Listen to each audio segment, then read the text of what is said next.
Welcome back to WaterparkRanger, Let's Play Wind Waker. Last episode, nothing important really happened. We just went to a few reefs, got some treasure charts, pulled up some stuff for their grappling hook. This episode, we're heading off for a couple more side quest related things, and probably dropping by Tingle Island, maybe seeing if we can get a chart translated. But right before we leave, just want to mention, right here, you see that? That slab is the same thing you have to break through on Outside Island to get through to Jaboon, showing that they had the same thing here at one point, and it was broken down when Jaboon escaped. Really nice detail. Just thought I'd point that out before we left. We're here at Rockspar Island.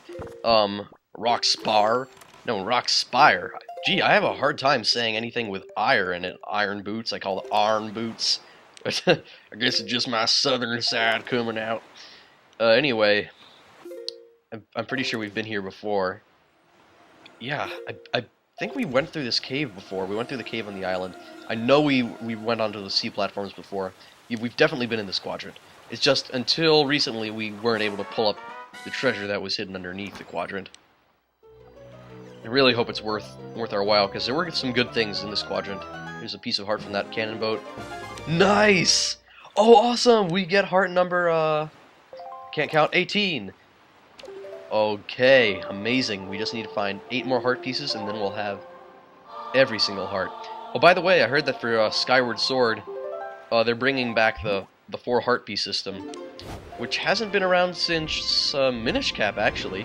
Because Twilight Princess went for 5, and then you had the DS games that didn't even use heart pieces, because, well, I mean, for the DS games, I was fine with them not using the heart pieces. Because when you have a portable adventure, you don't feel the same obligation to invest quite the same amount of time in it. That being said, I still spent a lot of time on Spirit Tracks.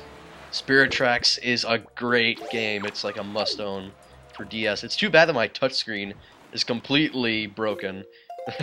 So I can only play like games on it that can't use a touchscreen.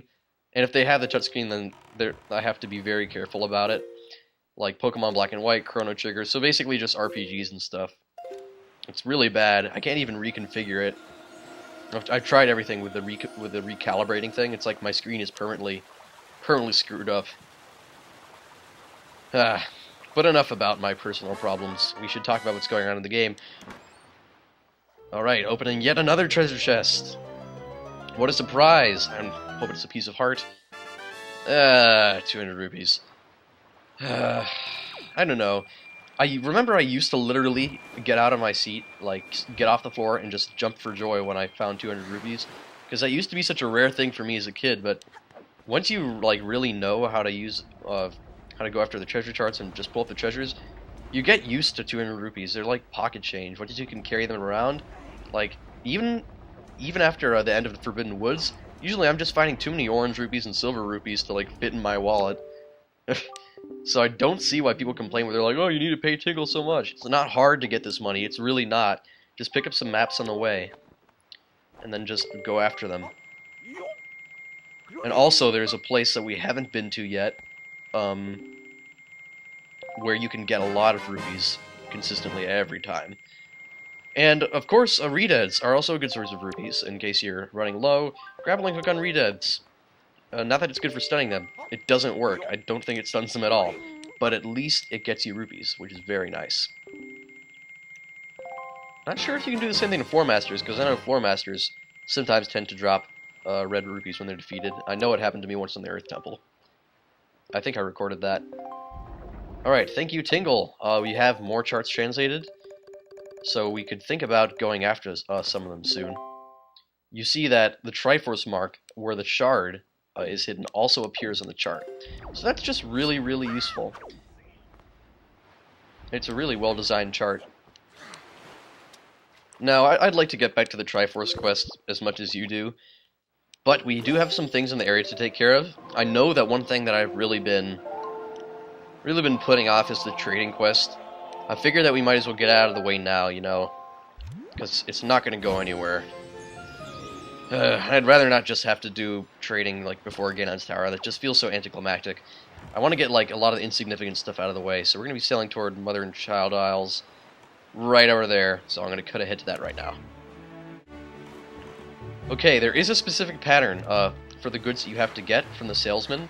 I myself tend to use a very good guide on game facts, game FAQs, I don't know, whatever the kids are calling it these days. And it tells you, like, the optimal things that you can give to each of the traveling salesmen, which, by the way, are Gorons. In case you were wondering, like, if you're a Zelda fan, you know what the Gorons are. They're pretty much a mainstay, a species in the Zelda games. And yes, they are actually in this game, too. They are the wandering salesmen. If you really want to have a closer look at them, you're welcome to use your Deku Leaf on them, and you'll get a secret. But, anyway, we have the nice little pinwheel that we traded for the exotic flower. Or, traded for the exotic flower. Traded the exotic flower to get it. Sorry. And, to get the ultimate reward in the trading quest, you don't actually need to find all the items, you just need a certain combination. But I might get all the items just for the heck of it. Because I said I'd be getting 100%, so I try to stay as close to that promise as I can.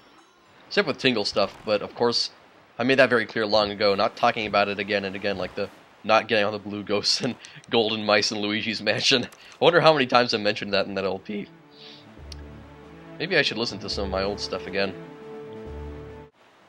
Alright, in case you're wondering, we just sailed over to Northern Fairy Island, because I think there's not a Triforce Shard. Actually, there should be a shard that we can get nearby here.